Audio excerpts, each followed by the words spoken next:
The gang and delinquent genre is honestly one of the wildest corners of anime. It's that perfect storm where messy teenagers, criminals, mercenaries, mafia heirs, and street-level weirdos collide and somehow create some of the most stylish, emotional, and ridiculously entertaining stories ever. These shows don't just give you fights, they give you raw attitude, found family energy, questionable morals, trauma bonding, loyalty tests, and enough street politics to make you feel like you joined a crew just by watching. Hello Internet, welcome back to the channel. In this video, we're talking about anime where the MC is a criminal, and we're not sugarcoating it. We're talking protagonists who break laws as casually as they breathe. Some of them are gang leaders, some are assassins, some are mercs, some are thieves, and a few are just out here making terrible life choices with the confidence of someone who absolutely should not be making terrible life choices. By the end of this video, you'll know which criminal MCs go hard, which stories actually have depth beneath the chaos, and which shows deserve a spot on your watch list immediately. We're covering everything from street-level delinquent drama to full-blown mafia tragedies to futuristic chrome-enhanced insanity. If you like your anime messy, violent, stylish, and morally flexible, you're in the right place. Before we dive in, hit that like button so YouTube doesn't treat this video like it owes it money. And subscribe if you want more deep dives into anime genres that deserve way more love. All right, let's get into the lineup. The streets are calling.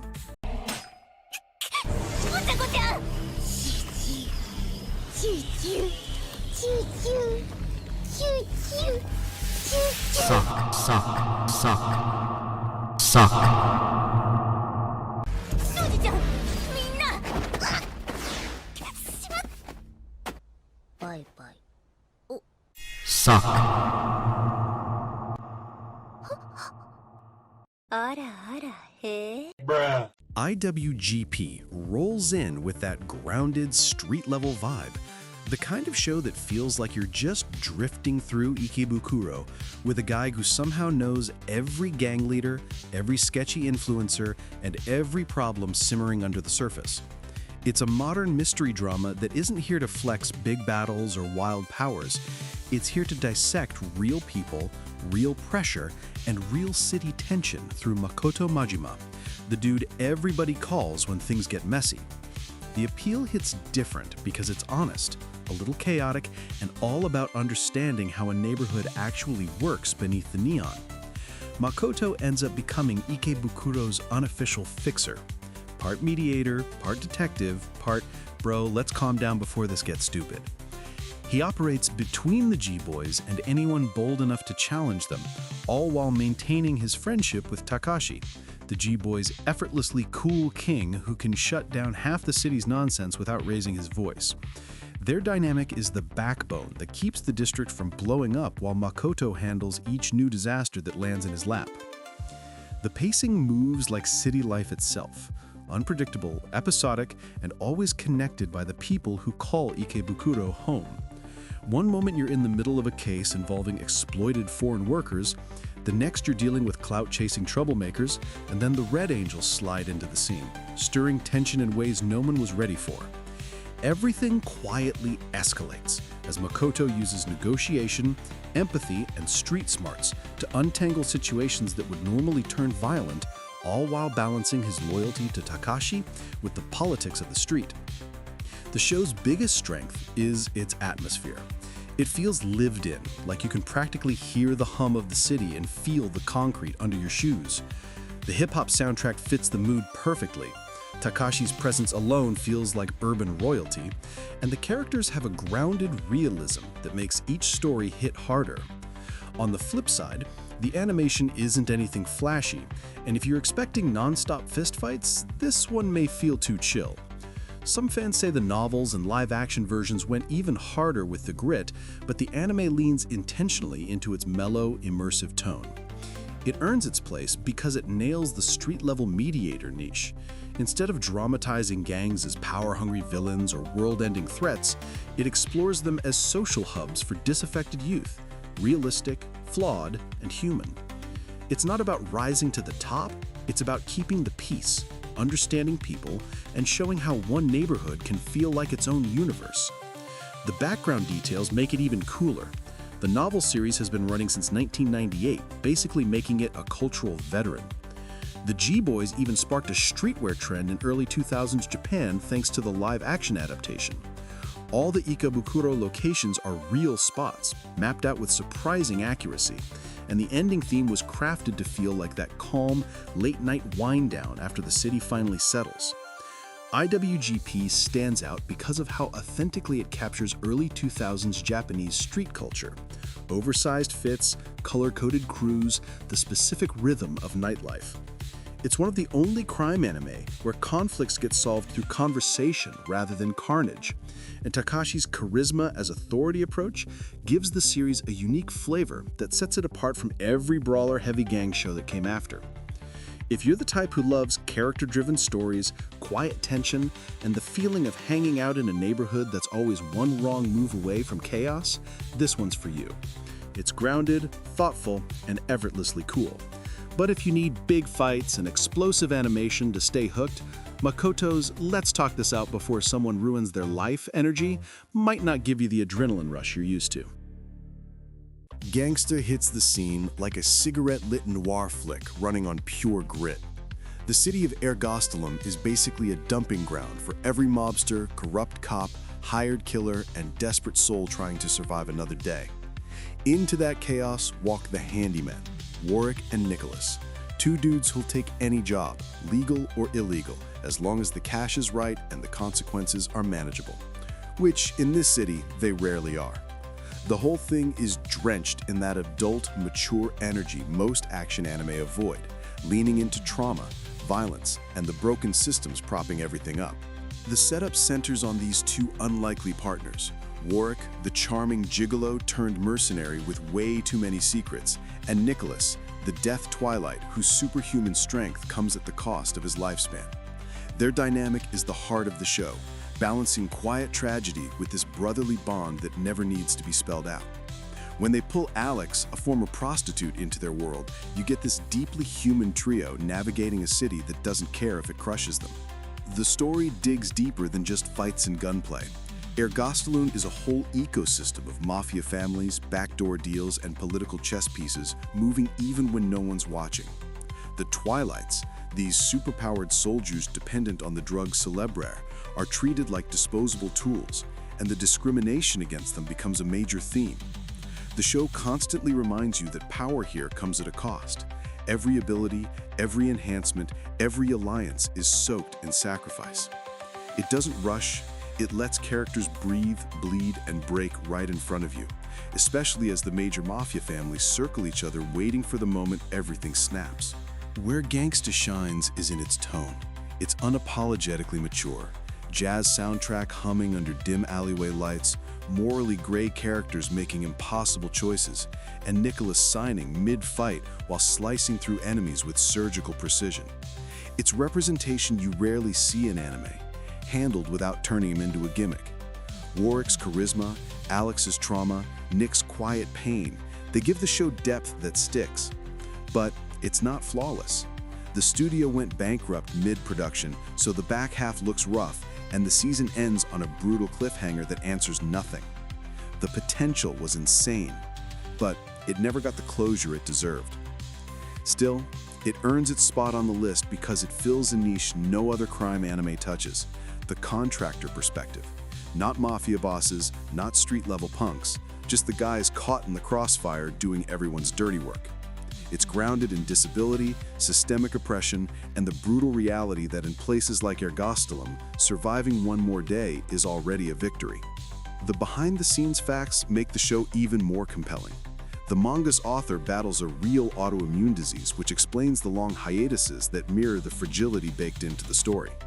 Nicholas's terrifying A0 rank comes from overdosing his way to power. The setting mashes European architecture with Japanese signs for this weird nowhere and everywhere vibe. And wild trivia, this was the final anime Manglobe ever made before collapsing. What really sets it apart is how brutally honest it is. A deaf protagonist who dominates without needing dialogue. Adults with trauma instead of teenagers with destiny. Violence that leaves emotional scars instead of power-up opportunities. Poor choices, messy relationships, broken systems. This show embraces all of it and never pretends things will magically get better.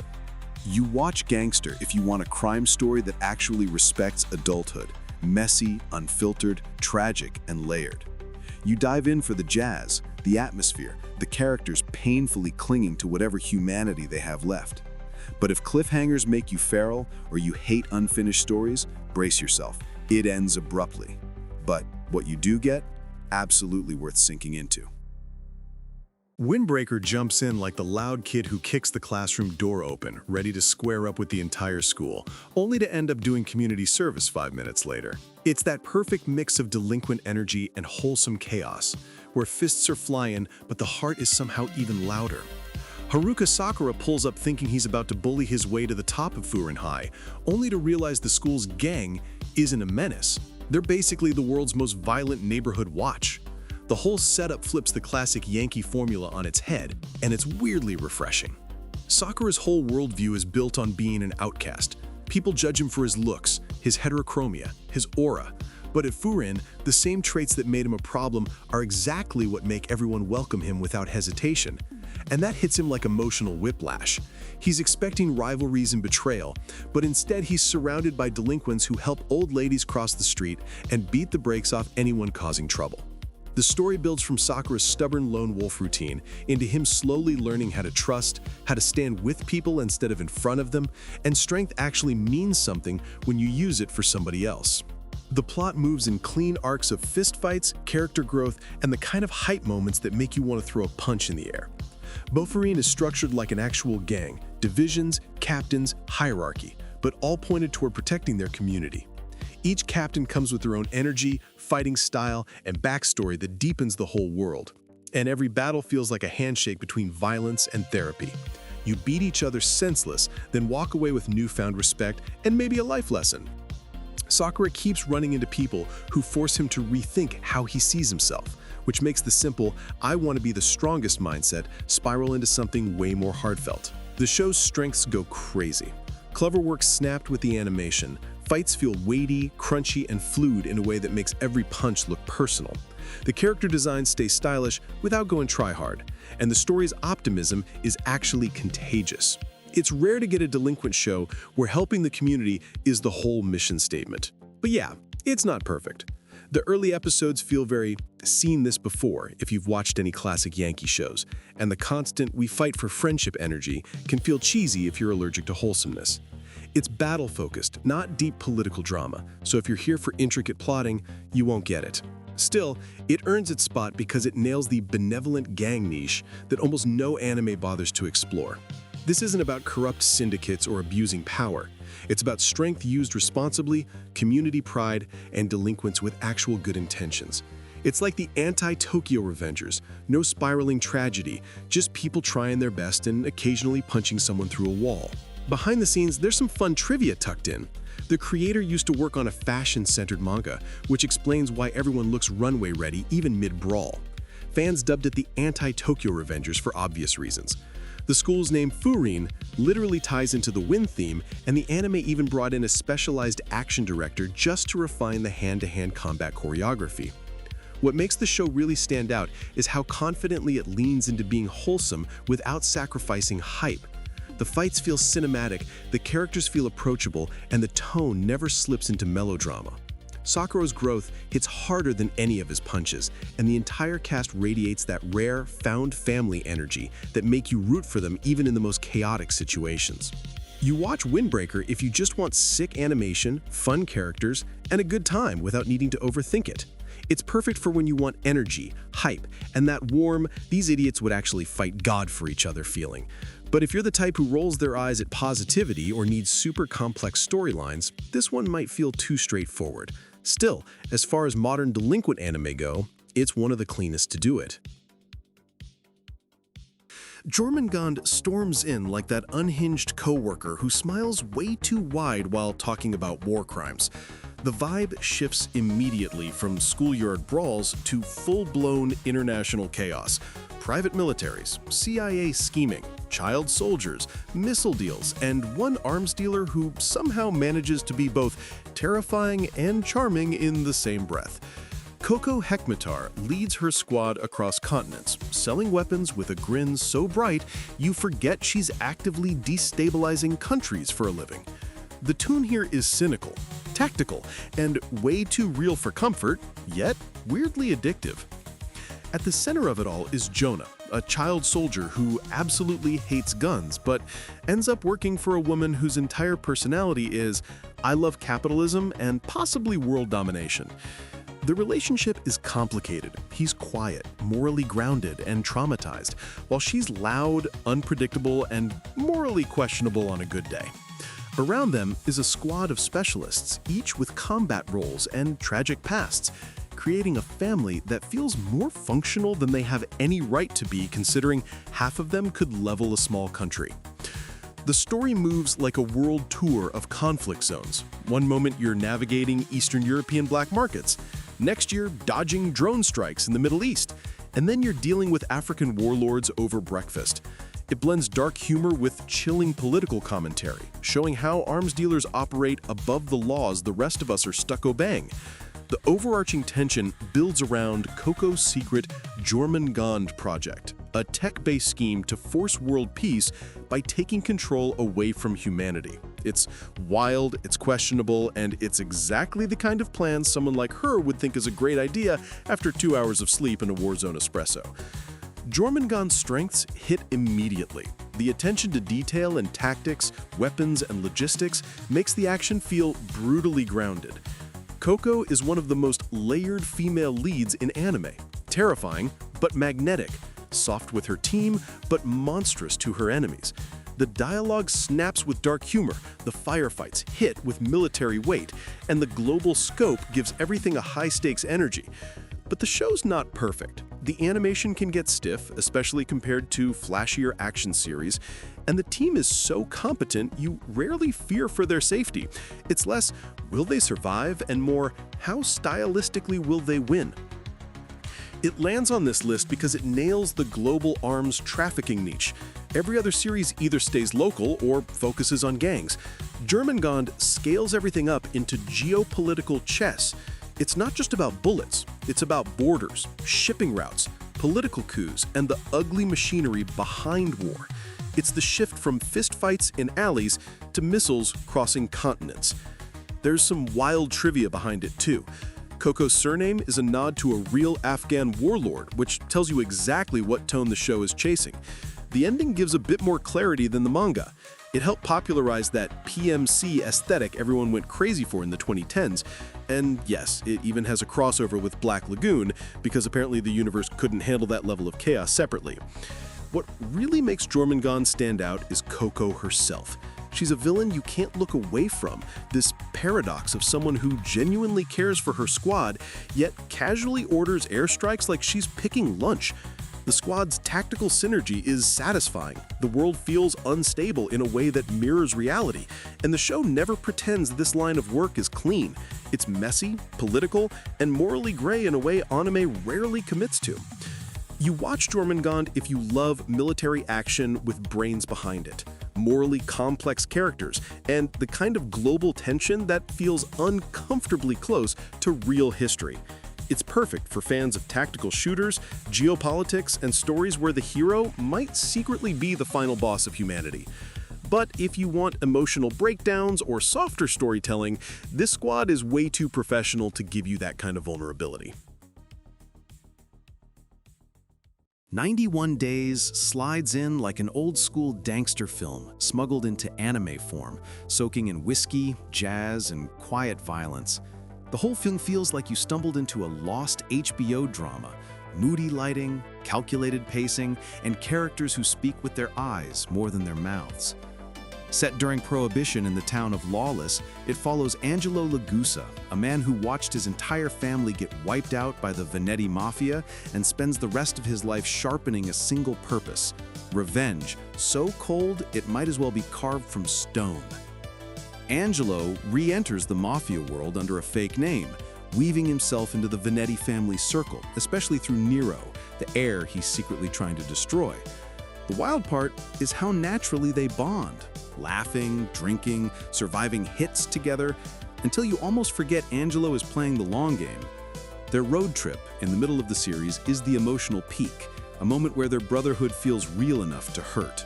It's the kind of tension where you're watching two people grow close while knowing one is planning to end the other, and the show milks that slow burn dread like a fine bottle of bootleg liquor.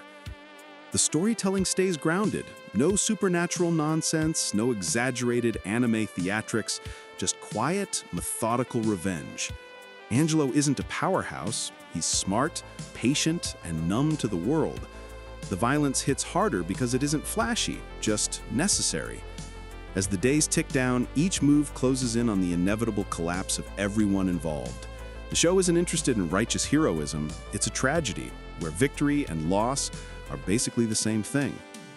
Its strengths are obvious. The atmosphere is immaculate, the 1920s detail is top tier, and the dynamic between Angelo and Nero is one of the tightest character duos in crime anime. The jazz score wraps everything in melancholy, and the slow, deliberate storytelling feels like it respects the audience enough not to over-explain. Weakness-wise, it's definitely a slow burn, and some viewers think the pacing gets too deliberate. There are a few dips in animation quality, mostly mid-series, but nothing that tanks the mood. Mostly, it's a show that demands patience, rewarding you with emotional gut punches instead of rapid-fire twists. It earns its spot on the list because it's the definitive Prohibition-era mafia anime. No gimmicks, no supernatural shortcuts, no modern gloss. It commits to the aesthetic with full seriousness.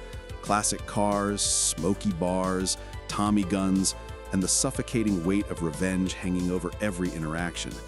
It's the closest anime has ever gotten to capturing the vibe of The Godfather, without feeling like an imitation. The behind-the-scenes nuggets make it even better. The team traveled to the US to study architecture and mafia museums for authenticity.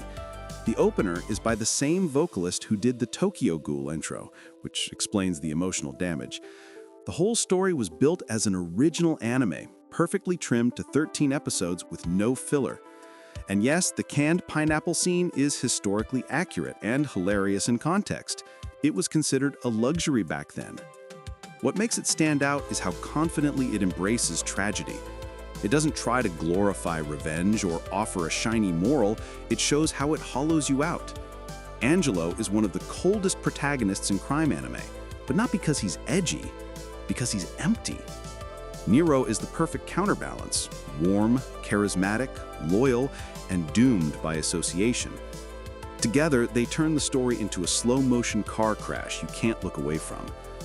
You watch 91 Days if you want a crime story with real weight, something somber, stylish, and emotionally heavy. It's perfect for fans of mafia films, slow-burn thrillers, and stories where you can feel fate closing in with every episode. But if you need flashier fights, comedy breaks, or anything resembling a happy ending, yeah, Lawless isn't that kind of town. Gungrave comes crashing in like a mafia epic wearing a sci-fi Halloween costume it forgot to take off. But don't let that fool you. Underneath the monsters and future tech is one of the most gut-wrenching crime stories anime has ever pulled off. It opens with explosions and undead chaos, sure, but the real magic happens when the show slams the brakes and drops you into a 14-episode flashback so good it could have aired as its own prestige drama. This is where Brandon Heat and Harry McDowell go from street punks scraping by to high-ranking members of the Millennium Syndicate, and eventually to the most devastating betrayal you'll see in the genre. Brandon and Harry start small, petty gigs, dumb street fights, that kind of struggle life, but their chemistry is instant. Brandon's the quiet muscle with loyalty tattooed onto his soul, and Harry's the ambitious talker who wants the whole world in his hands. As they climb the ranks, each step feels earned.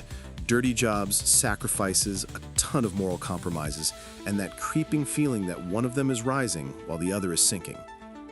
By the time the flashback arc wraps, you're so attached to these two that returning to the future timeline feels like stepping into a nightmare you already know ends badly. The sci-fi twist, the necrorized monsters and resurrected soldiers, hits later, and depending on who you ask, it either adds a tragic Shakespeare meets Doom flavor or feels like someone switched the disc mid-series. But it does serve a purpose. Resurrected Brandon, now Grave, is basically a walking embodiment of unfinished business, hunting down the friends who helped build the empire that ruined him.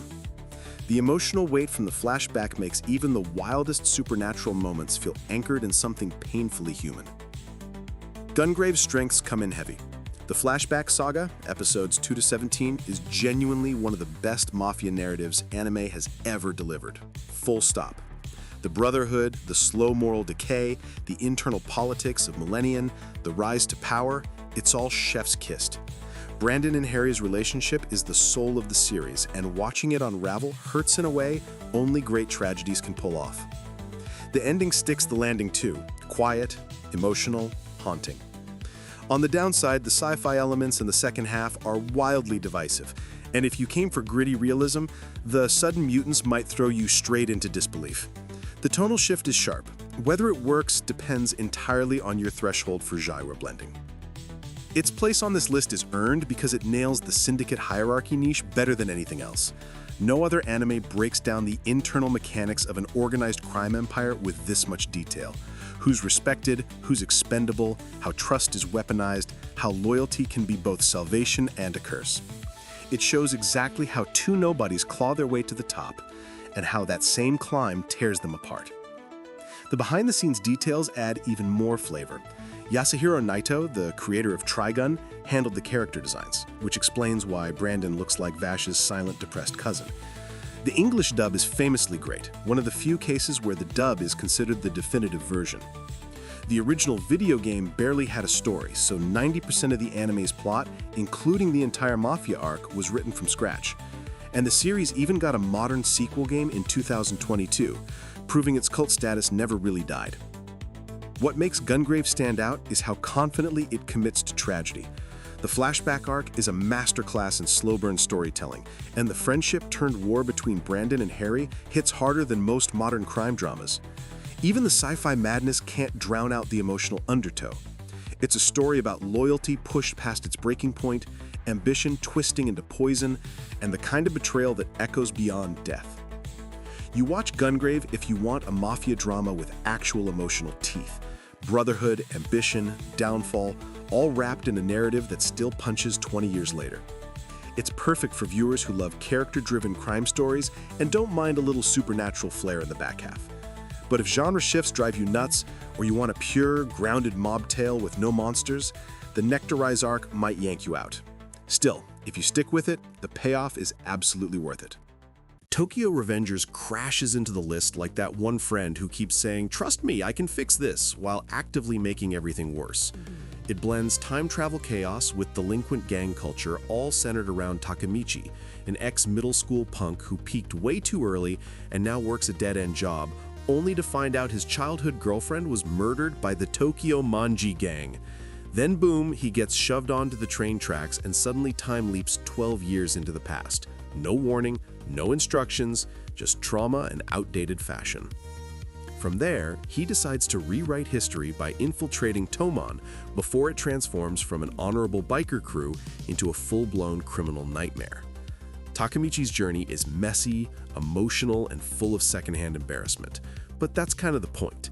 He's weak, he cries every other episode, and he throws himself into danger like a chihuahua fighting a pit bull. But he never stays down. That persistence becomes the backbone of the story as he tries to understand where Tomon went wrong. Watching him try to keep Mikey, the charismatic golden boy leader, and Draken, the level-headed ride-or-die friend, from splitting apart is like watching someone try to stop a building from collapsing with nothing but duct tape and hope. Every arc reveals another turning point. One betrayal, one death, one wrong recruit that snowballed into the gang's future corruption. The plot keeps stacking emotional cliffhangers like it's trying to give you heart palpitations. Every time Takemichi thinks he fixed something, he jumps back to the present, only to find out the future is somehow worse. It becomes this brutal chain of cause and effect puzzles he has to untangle. Dodging rival gangs, preventing murders, stopping internal coups, and saving people who don't even know they're supposed to die yet. The more he digs, the more you see Tomon isn't evil. It's a group of kids who wanted something to believe in, but never learned how to protect that dream from the world swallowing them whole. The show's strengths hit instantly. Toman's character designs and uniforms became a global fashion trend for a reason. Clean fits, iconic jackets, and that perfect blend of retro bosozoku flavor. The emotional stakes go crazy, and Mikey as a leader is magnetic, terrifying, and heartbreakingly fragile. The series nails the vibe of teenage loyalty spiraling into adult tragedy, but it's far from flawless. Takemichi's constant crying drives some viewers up a wall, and the time travel logic starts looking like Swiss cheese if you poke it too hard. Later arcs get repetitive, fix one thing, break another, and the stakes sometimes feel artificially inflated. Its place on the list is undeniable because it nails the time travel niche within gang anime. It brings old-school delinquent culture back into mainstream hype while giving it a modern twist that pulls in viewers who'd never touch a Yankee series otherwise. The emotional gut punches, the twists, the way it redefines being strong, it all hits the genre in a way nothing else has. The behind-the-scenes details make it even richer. The creator was actually in a real gang, Black Emperor, so the hierarchy and codes feel authentic. The uniforms are based on real 1970s bosozoku fashion. There's even a parody manga where the time leap is used to get into Tokyo University instead of stopping murders. And the manji symbol on the uniforms had to be censored outside Japan because Western audiences kept confusing it with the Nazi swastika, even though it's actually a Buddhist peace symbol. What really sets Tokyo Revengers apart is how emotionally naked it is. Most gang anime rely on fists. This one relies on heartbreak. It's not about being the strongest, it's about choosing to stand back up, even when everyone knows you're weak. The friendships feel raw, the betrayals cut deep, and every timeline shift feels like a punch to the gut. Takemichi doesn't win because he's powerful, he wins because he refuses to let tragedy define the people he loves. You watch Tokyo Revengers if you're here for high-stakes emotions, cliffhangers that refuse to let you sleep, stylish chaos, and characters whose futures you desperately want to save. It's perfect for anyone who likes character-driven drama wrapped in gang politics. But if weak protagonists make you rage or time travel logic gives you hives, this show might stress you out immediately. Still, it's one of the most addictive entries in the genre for a reason. Akira doesn't just enter the list, it kicks the door off the hinges on a neon motorcycle going 120 miles per hour. This one is the Godfather of cyberpunk anime, the movie that made half the modern industry say, yeah, let's crank the budget to irresponsible levels. Set in the filthy, neon-soaked ruins of Neo-Tokyo, the story centers around Kaneda and Tetsuo, two biker gang teens whose stupid late-night chase with a rival crew ends with Tetsuo getting snatched up by the government and awakening psychic powers no teenager should ever have access to. From there, things go from teen rebellion to city-leveling nightmare in record time. Kaneda is the loud, flashier leader, swagger, drip, and attitude for days, while Tetsuo was the insecure underdog whose sudden power-up flips their whole dynamic upside down. The movie turns their friendship into a ticking bomb as Tetsuo spirals out of control, hunted by the military, worshipped by cultists, and tormented by psychic abilities tearing his mind apart. Meanwhile, Neo-Tokyo pulses in the background, with clown-faced biker gangs, political corruption, riots in the streets, and a government so shady it makes real-life politics look soft. Every second feels like the city's on edge, like the whole place is one bad night away from imploding, which is exactly what happens. The story hits like a fever dream, tight, intense, and packed with symbolism. Sure, it's sci-fi, but at its core, it's about adolescents drowning under pressure. Tetsuo's hunger for control, Kaneda's desperate attempts to save a friend who doesn't want saving, and a city treating kids like disposable parts in the machinery of progress. The government's experiments, the old espers, the cult surrounding Akira, it all creates this sense of dread where every answer leads to a worse question. The film compresses a massive 2,000-page manga into 2 hours, so the second half definitely turns abstract and chaotic, but that chaos is part of its legend. The strengths are insane. The animation is still unmatched today. Hand-drawn, hyper-detailed, with fluid motion that modern CGI wishes it could replicate. The lighting effects alone changed the industry. Neo-Tokyo feels alive, dirty, loud, and so atmospheric you can practically smell the smog. The soundtrack is wild too. Tribal chanting, percussion, and experimental compositions that sound like the inside of a cult's fever dream, giving the film its iconic pulse. But it's not flawless.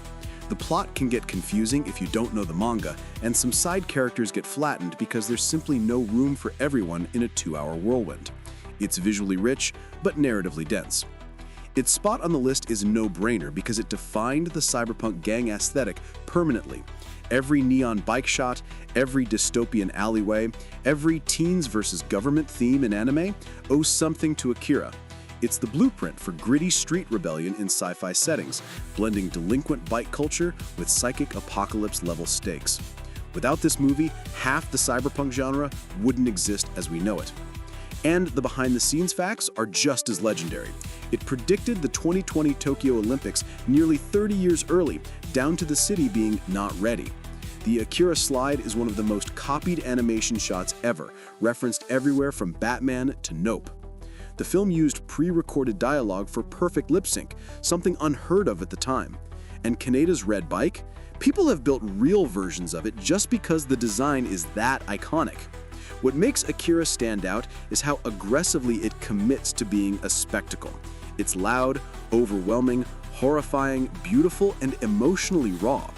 It doesn't hold your hand, it doesn't slow down, and it doesn't apologize. This is cinema turned up to 11 with no safety rails. It's teen angst weaponized into psychic destruction, wrapped in some of the most ambitious animation ever created.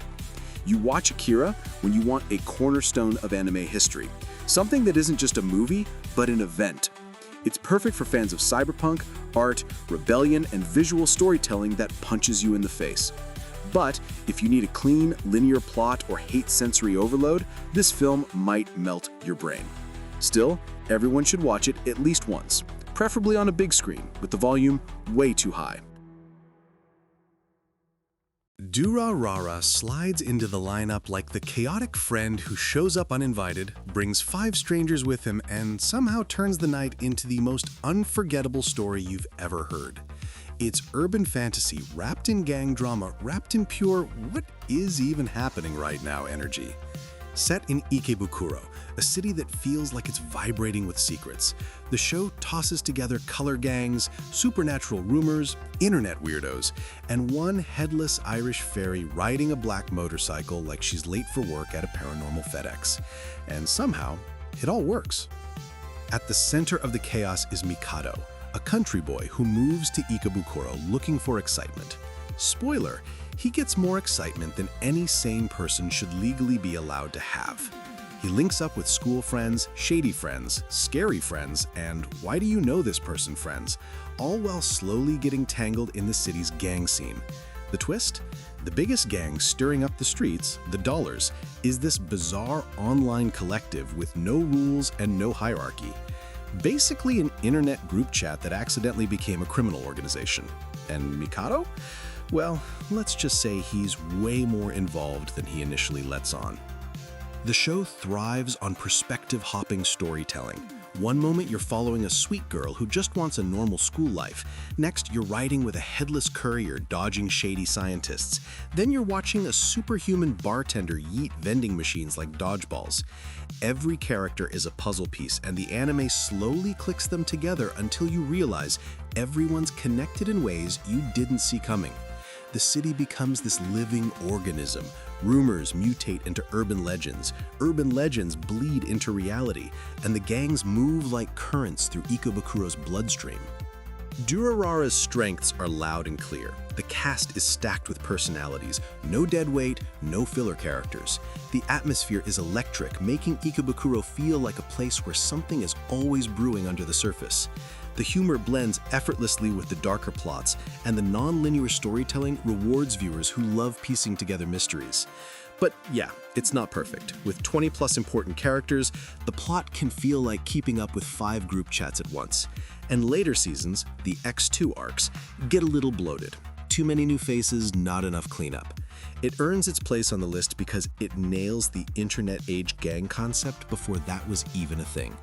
Instead of traditional Yakuza structures, you get decentralized chaos, anonymous members, viral rumors, crowd psychology, and group actions coordinated through the web. It's the evolution of gang culture told through a city that never sleeps and never stops gossiping. The trivia behind Durarara is just as fun. The name means absolutely nothing. Ryogo Narita just liked the sound. The Dollar's website password in the show was used in a real promo site in real life.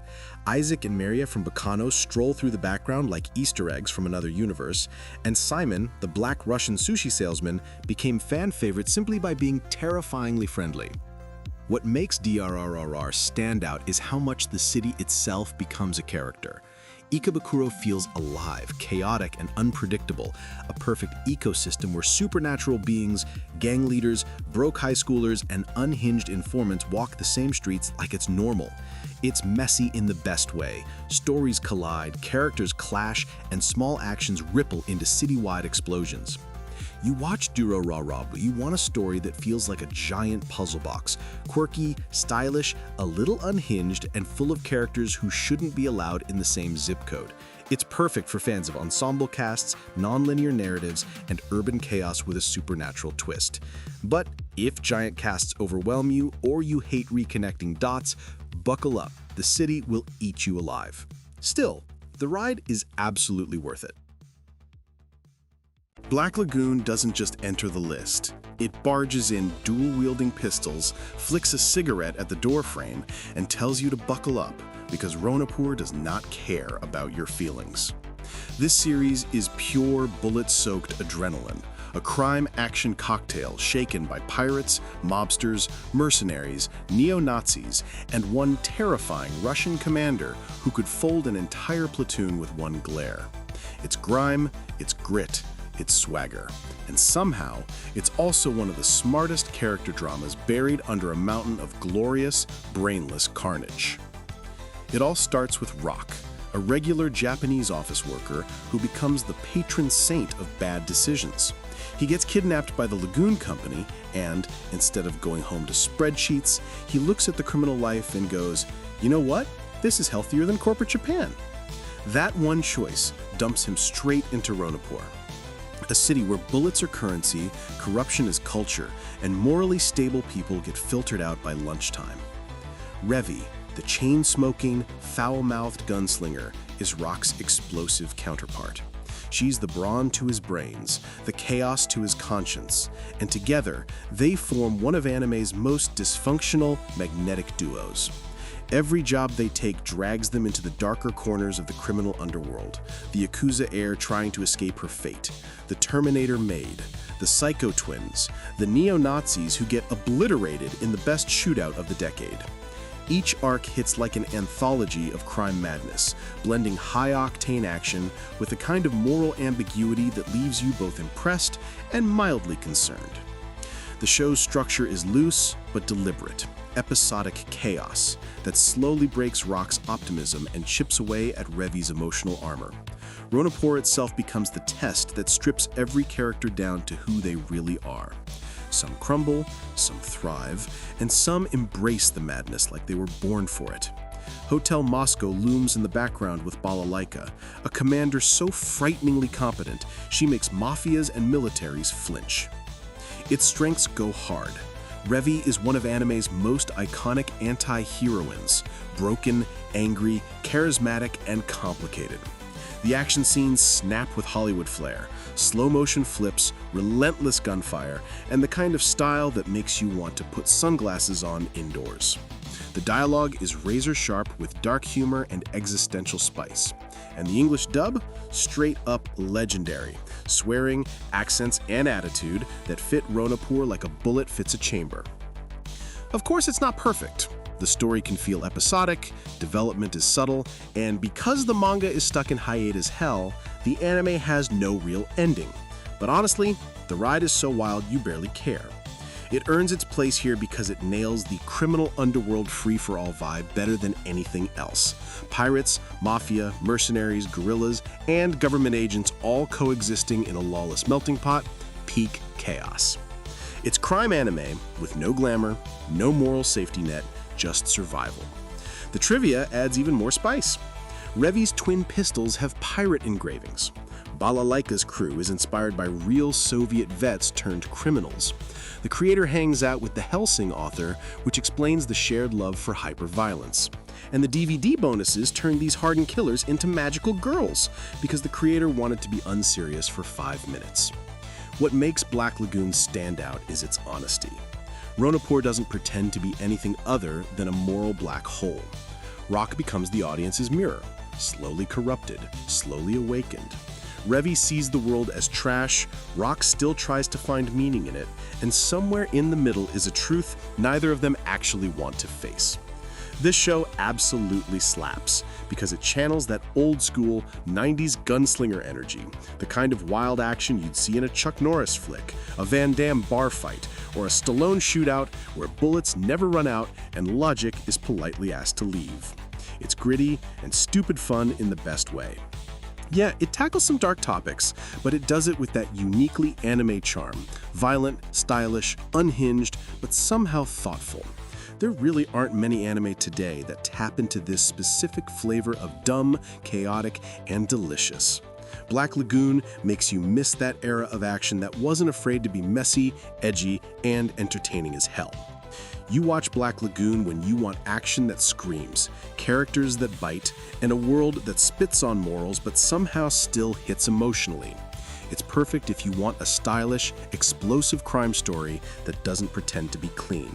But if nihilism and profanity aren't your thing, Ronapur will eat you alive. For everyone else, welcome to the Lagoon Company. Enjoy the gunfire.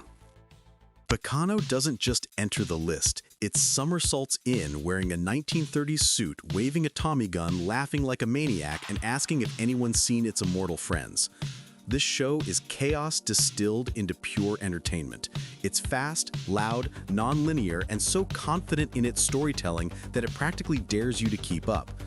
Set across multiple timelines in Prohibition-era America, it throws alchemists, gangsters, thieves, psychopaths, and immortals into the same blender in its puree.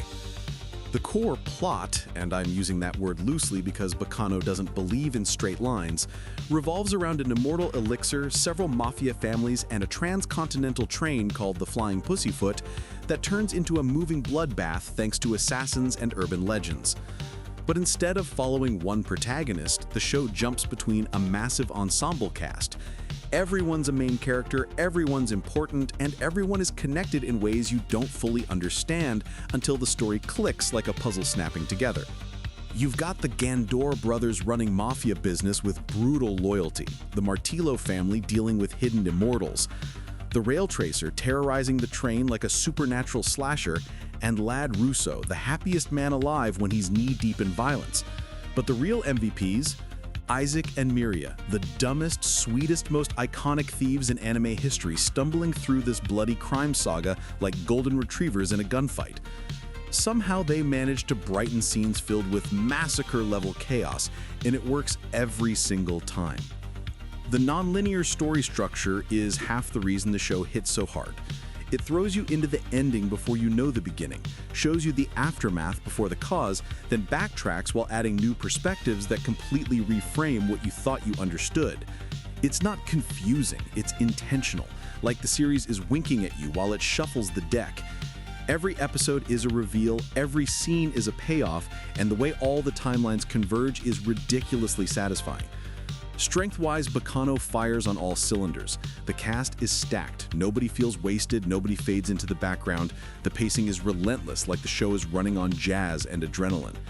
The soundtrack slaps with roaring brass and smoky lounge energy, capturing the Prohibition era so perfectly you can practically smell the cigars and bootleg liquor. The writing is sharp, funny, and violent without getting bleak. But yeah, the first episode is a filter. It's confusing on purpose, and some people panic and drop it before it clicks. Also, the sheer number of characters can overwhelm anyone who isn't used to ensemble chaos. It deserves its slot because it owns the supernatural mafia niche so thoroughly that nothing else even tries to compete. It's the only anime that blends 1930s gangster style with immortality, horror elements, comedic timing, and multiple timelines without tripping over itself. Baccano is what happens when a writer says, what if every character is important and also unhinged? The behind-the-scenes details are wild too. The opening sequence literally freeze frames characters with their names because the staff knew viewers needed help. Isaac and Miria canonically wander into Durarara because the two shows share a universe. The Rail Tracer's origin pulls from old American urban legends, and the ending theme is a literal curtain call because this whole story is treated like a theatrical performance. What sets Baccano apart is the vibe. Manic, stylish, clever, and unapologetically chaotic. It's lightning in a bottle, one of those rare shows where the energy never dips, the cast never disappoints, and the structure never bores. It's both a love letter to mafia cinema and a slapstick supernatural joyride that somehow balances brutality with warmth. You watch Baccano when you want a show that grabs you by the collar, shoves you into a speeding train, and yells, "Good luck!" It's perfect for fans of ensemble casts, non-linear storytelling, jazz-soaked mayhem, and characters who act like NPCs possessed by theater kids. But if you need straightforward plotting or can't handle multiple timelines, this will fry your brain immediately. Still, once it hooks you, it becomes one of those shows you never forget. Banana Fish steps onto the stage like a razor blade wrapped in velvet. Beautiful, dangerous, and absolutely determined to ruin your emotional stability. This isn't just a crime anime, it's a psychological gut punch disguised as a stylish New York gang drama. The story follows Ash Lynx, a deadly 17-year-old gang leader with movie star looks, genius-level instincts, and trauma carved into his bones. When he stumbles onto a conspiracy tied to a mysterious drug called banana fish, everything spirals into a war involving the mafia, corrupt government officials, and demons from his past he spent his whole life trying to escape. Ash is magnetic in the most tragic way, hyper-competent, sharp, lethal, and yet deeply broken. The universe dumped every possible horror onto him from childhood, and somehow he still claws his way forward through sheer will. Enter Iji, a gentle Japanese photographer who becomes the one bright, soft thing in Ash's life. Their bond becomes the emotional center of the entire show. Not romantic in a loud, obvious way, but soul deep and intimate in a way that hits harder than most actual romance anime. Iji sees the human in Ash when everyone else sees a weapon, and that contrast gives the story its heartbeat.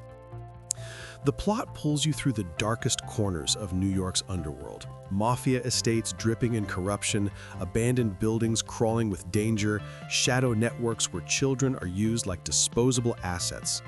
Dino Goldzine, the main villain, is the kind of monster whose presence makes your skin crawl. Every move Ash makes pushes him deeper into the conspiracy, deeper into violence, and deeper into the moral rot that surrounds Banana Fish. The story doesn't shy away from the ugly parts, trafficking, abuse, manipulation, but it always treats the characters with empathy rather than sensationalism. Its strength hit like a freight train. The character writing is top tier. Ash isn't a power fantasy, he's a tragedy in motion, and Iji is the perfect counterweight. The pacing stays tight even while adapting 19 volumes into 24 episodes. The tension is suffocating in the best way, and the emotional payoff lands so hard it leaves viewers hollow. The themes of trauma, identity, healing, and systemic corruption are handled with more maturity than most adult dramas. But it's definitely not light viewing. It's heavy, traumatic, sometimes overwhelming, and the modernized setting, updated from the 80s to present day, occasionally creates odd tech moments. It belongs on this list because nothing else in the genre hits this specific lane, the tragic thriller. It's not about power struggles, not about glory, not about climbing the ranks. It's about survival in a world determined to use, break, and discard you. It's gang warfare as a psychological battlefield, where emotional wounds hit harder than bullets, and love becomes both a lifeline and a vulnerability. The behind-the-scenes facts add even more weight. The anime aired in the prestigious Noitamina block to honor the creator's career. Ash's design was modernized but still carries River Phoenix energy from the original inspiration. Prayer X, that haunting ending theme by King Nu, blew up in Japan because it captured the exact emotional tone of the series, sadness wrapped in serene beauty. And the manga readers know about the Garden of Light epilogue, which the anime didn't adapt, leaving fans with slightly different flavors of heartbreak. What makes Banana Fish stand out is how fearlessly it commits to emotional truth. It doesn't glamorize gang life, it exposes its cruelty. It doesn't make Ash a perfect hero, it lets him be a kid forced into adulthood too early. It doesn't give you clean answers, it leaves you with messy, painful humanity. It's violent, tragic, compassionate, and beautiful in the way only stories about broken people trying to love in an unloving world can be. You watch Banana Fish when you want a story that hits you in the soul. Dark, emotional, gripping, and unforgettable. It's for viewers who appreciate psychological depth, crime intrigue, and character relationships that feel painfully real. But if you're sensitive to themes of abuse or looking for a feel-good time, this anime will absolutely steamroll you. For everyone else, it's a masterpiece, one that stays with you long after the final shot. Great teacher Onizuka rolls in like the ex-biker gangster uncle who shows up at a family gathering wearing sunglasses indoors, cracking jokes wildly out of pocket, but somehow ends up giving everyone the best life advice they've ever heard. This show is pure late 90s chaos wrapped around a surprisingly heartfelt core. It's rowdy, stupid, crude, and occasionally questionable, but it's also one of the most genuinely human stories to ever come out of the delinquent genre. Onizuka isn't just a teacher, he's a walking natural disaster with a moral compass that only activates when it matters. The whole thing kicks off when Eikichi Onizuka, former gang legend, hopeless perv, king of impulsive decisions, decides he wants to become a teacher. And yeah, his reasoning at first is absolutely not noble, but the crazy part is how fast he grows into the role. He gets stuck with a class full of delinquents, manipulators, bullies, and traumatized teens who've already chewed up and spit out multiple teachers. The school expects him to fail instantly. Instead, he cracks open their walls using pure, unfiltered chaos, climbing buildings, jumping out windows, taking hits, breaking rules, and occasionally breaking furniture. Everything he does is wrong on paper, but right in spirit.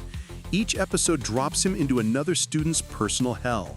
Abuse of parents, isolation, online harassment, school corruption, and he tackles every issue with a bizarre mixture of street smarts, emotional instinct, questionable legality, and the kind of raw sincerity that makes even the toughest kids crumble. The magic of GTO is that Onizuka refuses to let these students give up on themselves. He sees the humanity in kids the system wrote off, and he risks everything, even his job, his body, his dignity, to make sure they feel seen and valued. The show's strengths come from its heart. Onizuka is one of the most iconic, lovable, insane protagonists in anime history because he's authentic. He's flawed, immature, and definitely should not be anywhere near a teaching license, but he cares more deeply than anyone else in the show.